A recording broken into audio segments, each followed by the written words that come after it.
আসসালামু আলাইকুম রহমতুল্লাহ। বন্ধুরা, আজকে আলোচনা করব আমাদের বাংলা সাহিত্যের অন্যতম একজন কিংবদন্তি মানিক বন্দ্যোপাধ্যায় নিয়ে।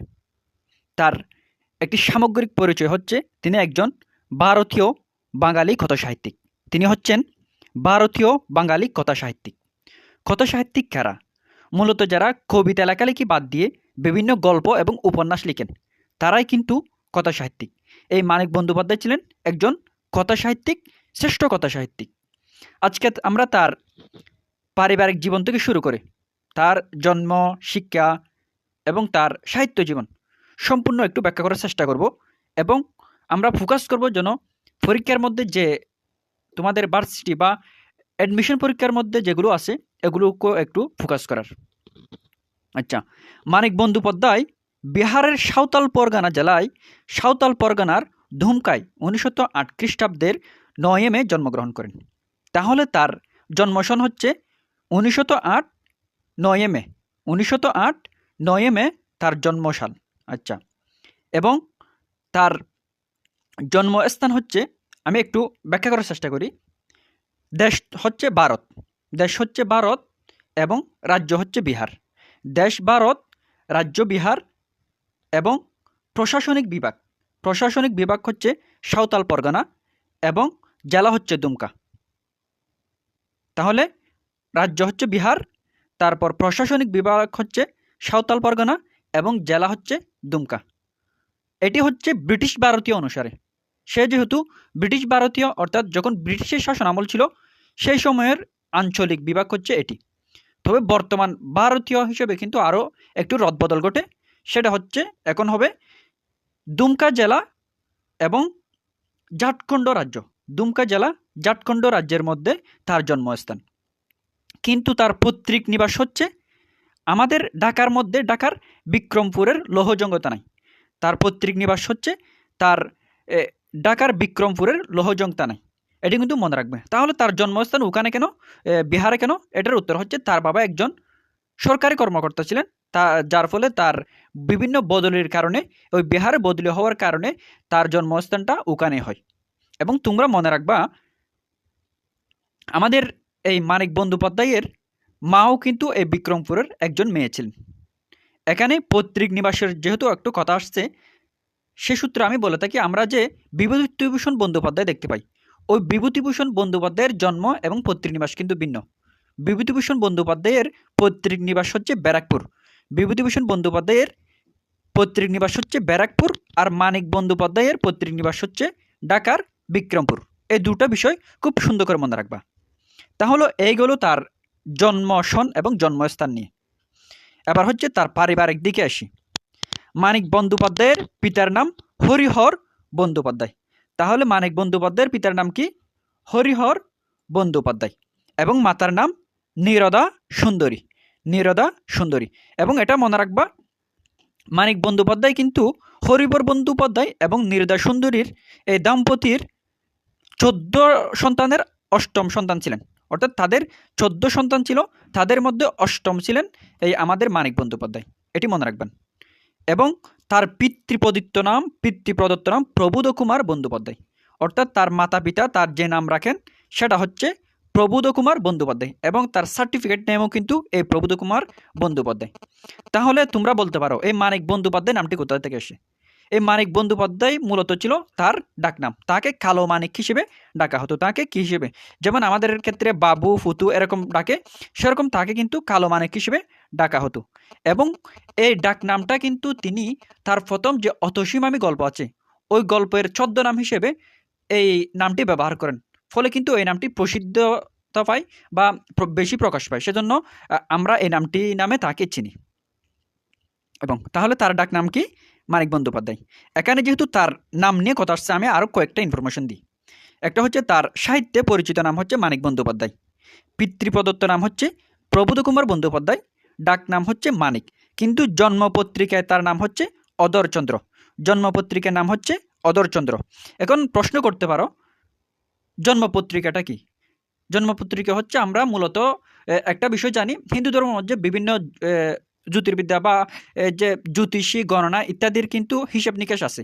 অর্থাৎ তাদের বিয়ে, তারপর বিভিন্ন অনুষ্ঠান কিন্তু শুভ লক্ষণ গণনা ইত্যাদি করে হিসাব করা হয়। এবং সন্তান জন্মার পরে এই গণক দেখে এই জন্মপত্রিকায় তাদের নামগুলো রাখা হয়। এই মানিক বন্দ্যোপাধ্যায়ের নাম কিন্তু জন্মপত্রিকায় রাখা হয়েছিল অধরচন্দ্র। কি রাখা হয়েছিল? অধরচন্দ্র। এটা খুব সুন্দর করে মনে রাখবা। তাহলে তার পারিবারিক বিষয় গেল। এখন হচ্ছে তার শিক্ষা জীবন। বাংলা, বিহার, উড়িষ্যার বিভিন্ন স্কুল ও কলেজে তিনি পড়ালেখা করেন। তাহলে কিন্তু তিনি বিভিন্ন স্কুলে পড়ালেখা করেন, কারণ তার বাবা যেহেতু সরকারি কি ছিলেন, একজন কর্মকর্তা ছিলেন। তিনি ছিলেন ঢাকা জেলের সাব রেজিস্ট্রার। তিনি ছিলেন ঢাকা জেলের সাব রেজিস্ট্রার। ফলে কিন্তু এক সময় আর কি, যখন তার জন্ম হয় তখন কিন্তু বিহারে ছিলেন।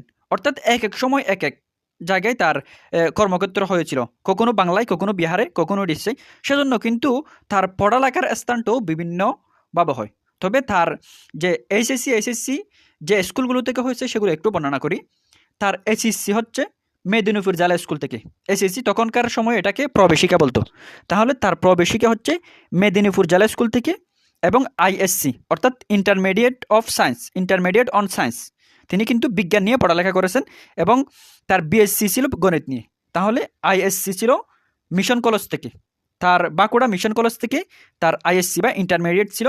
এবং তার বিএসসি বা অনার্স ছিল ব্যাচেলর অফ সায়েন্স, বিএসসি, সেটা ছিল কলকাতার প্রেসিডেন্সি কলেজে তিনি গণিত নিয়ে বিএসসি করেন। এবং এটা মনে রাখবা, তিনি যদিও বিএসসিতে ভর্তি হন, তবু কিন্তু তার মনটা ছিল সাহিত্যের প্রতি।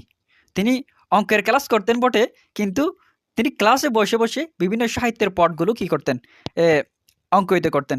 এই জন্য কিন্তু তার এই একাডেমিক পড়াশোনার মধ্যে ঘাটতি ঘটে, তাকে বিভিন্ন ফেল করতে হয়। এবং তার দাদা কিন্তু তাকে কি দেন, তাকে পড়ালেখা না করার হুমকি দেন। যেহেতু এখানে সে পড়ালেখা করতে এসে রাজনীতি এবং সাহিত্যের সাথে জড়িয়ে যান, তখন তার ভাইকে টাকা পাঠাতে হতো। আর তার ভাই বলতো, তোকে আমি লেখাপড়ার জন্য পাঠিয়েছি, তুই ওখানে রাজনীতি আর গল্প নিয়ে কেন পড়াচ্ছিস, তোকে আমি টাকা পাঠাবো না, এরকম কি দিত, হুমকি দিত। এগুলো কিন্তু মনে রাখবা। এবং একটা করুণ কথা হচ্ছে, তিনি কিন্তু বেশি দিন আমাদের সাথে থাকেননি। মাত্র 48 বছর বয়স তিনি বেশি ছিলেন।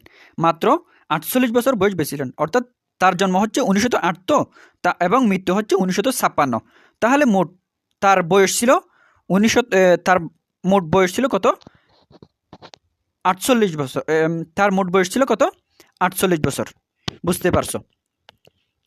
কলকাতার প্রেসিডেন্সি কলেজে বিএসসি পড়ার সময় মাত্র 20 বছর বয়সে বন্ধুদের সঙ্গে বাজি ধরে তার প্রথম গল্প অতসীমামি লিখে খ্যাতি অর্জন করেন। তাহলে তার প্রথম লেখা বা রচনা কি, সেটার নাম হচ্ছে অতসীমামি। অর্থাৎ অতসীমামি লেখার মাধ্যমে তার সাহিত্য জগতে বিচরণ। এবং সেটি কত বছর বয়সে? সেটি ছিল মাত্র 20 বছর বয়সে।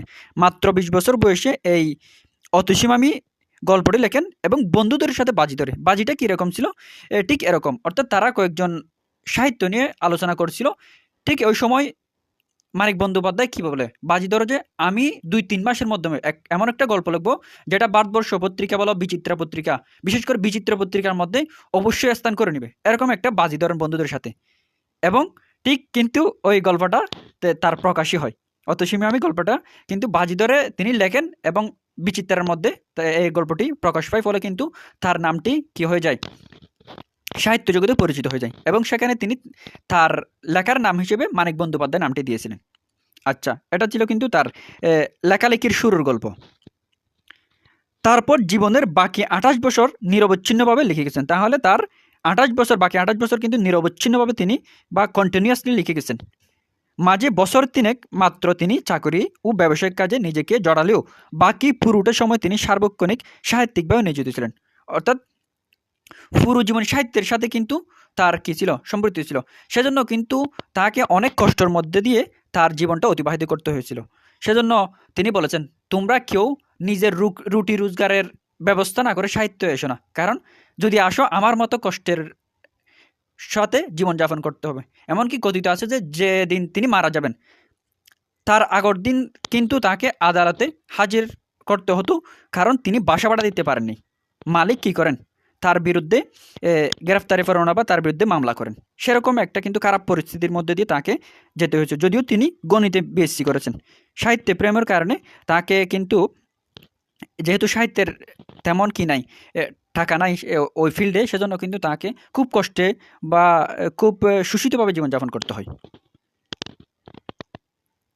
এবার হচ্ছে তার সাহিত্য জীবনে একটু আমরা আলোচনা করি। তার উপন্যাস ও ছোট গল্প লেখক হিসেবে মানিক বন্দ্যোপাধ্যায় সাহিত্যে খ্যাতিমান। তাহলে তিনি কি হিসেবে খ্যাতিমান? তিনি হচ্ছে উপন্যাস এবং ছোট গল্প। তোমরা মনে রাখবা তার উপন্যাস হচ্ছে 40টি এবং ছোট গল্প হচ্ছে প্রায় 300টি। আমাদের মাসি পিসুও কিন্তু একটি তার উল্লেখযোগ্য ছোট গল্প। অল্প সময়ে প্রচুর গল্প উপন্যাস সৃষ্টি করেন। অবশ্যই তিনি কিন্তু মাত্র 48 বছর বয়স পেয়ে 40টার মতো উপন্যাস এবং 300টির মতো কী করেন, ছোট গল্প রচনা করেন। সেই সঙ্গে লিখেছেন কিছু কবিতা, নাটক, প্রবন্ধ ও ডায়েরি। আচ্ছা, বিজ্ঞান মনস্ক এই লেখক মানুষের মনোজগৎ তথা অন্তর্জীবনের রূপকার হিসেবে সার্থকতা দেখিয়েছেন। যেহেতু তিনি বিজ্ঞানের ছাত্র, অবশ্যই তিনি একজন বিজ্ঞান মনস্ক, এবং তোমরা এখানে মনে রাখবে সে কিন্তু মনোজগৎ নিয়ে কি করতেন, তিনি আগ্রহী ছিলেন। অর্থাৎ আমরা যে ফ্রয়েডের নাম শুনতে পাই, একজন মনোবিজ্ঞানী, এবং কার্ল মার্কস, তাদের জীবন এবং তাদের ধ্যান ধারণার সাথে কিন্তু তার এক ধরনের কী ছিল, সংযোগ ছিল। ফ্রয়েডের মনোজগৎ বা মনোবিজ্ঞান এবং কার্ল মার্কসের রাজনীতি, ওই দুই ধারার মাধ্যমে কিন্তু তিনি খুবই প্রভাবিত ছিলেন, এটা তোমরা মনে রাখবা। একই সঙ্গে সমাজ বাস্তবতার শিল্পী হিসেবে স্বাক্ষর করেছেন, অর্থাৎ সমাজের বাস্তবতা তার শিল্পে খুবই সুন্দর করে ফুটে উঠেছে। এবার তার স্পেসিফিকভাবে কিছু সাহিত্যের নাম এখানে বলা হবে। প্রথম হচ্ছে তার উপন্যাস, যেমন জননী, এটি লেখেন 1935 সালে। জননী দিবারাত্রি কাব্য, তার প্রথম উপন্যাস হচ্ছে দিবারাত্রির কাব্য। এটি বিসিএস এর একটি প্রশ্ন। তার প্রথম মানিক বন্দ্যোপাধ্যায়ের প্রথম উপন্যাস হচ্ছে দিবারাত্রির কাব্য, তারপর হচ্ছে জননী। এই দুটো কিন্তু 1935 সালে লেখেন। তারপর আরেকটা আছে পদ্মা নদীর মাঝি। এই পদ্মা নদীর মাঝির মধ্যে পদ্মা তারগড়, যেহেতু এখানে পত্রিক নিবাস যেহেতু ঢাকা, পদ্মা নদীর কাছাকাছি, সেজন্য কিন্তু এই পদ্মা নদী এবং তাদের মাঝি এবং তাদের মানুষের যে একটা জীবন, ওটা কিন্তু ওই পদ্মা নদীর মাঝির মধ্যে ফুটে ওঠে। তারপর হচ্ছে ফুতুল নাচের ইতিকথা। ফুতুল নাচের ইতিকথার মধ্যে তার মায়ের যে মাতৃভূমি বা মায়ের দেশে বাড়ির বা লোহজঙ্গের কথা কিন্তু এই ফুতুল নাচের ইতিকথার মধ্যে ফুটে ওঠে। তারপর হচ্ছে চিহ্ন প্রভৃতি তার বিখ্যাত উপন্যাস। তাহলে কি কি? জননী, দিবারাত্রির কাব্য, পদ্মা নদীর মাঝি, তারপর হচ্ছে ফুতুল নাচের ইতিকথা, চিহ্ন। সেরকম কিন্তু প্রাগৈতিহাসিক, অহিংসা, সমুদ্রের স্বাদ, এরকম আরও অনেক তার কি আছে, উপন্যাস আছে। তোমরা এগুলোই মনে রাখবা। এখানে যে 4টা বা 5টা দেওয়া আছে, এগুলো খুব সুন্দর করে মনে রাখবা।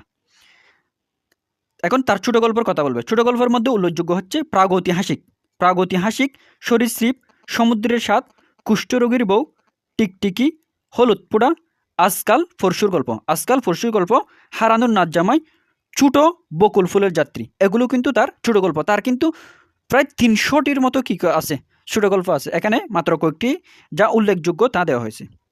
এবং কলকাতায় 1956 খ্রিস্টাব্দের 3রা ডিসেম্বর তিনি মৃত্যুবরণ করেন। এবং তার যে রোগ ছিল সেটা ছিল মৃগী রোগ। 1935 সাল থেকে কিন্তু তিনি মৃগ রোগে আক্রান্ত হন।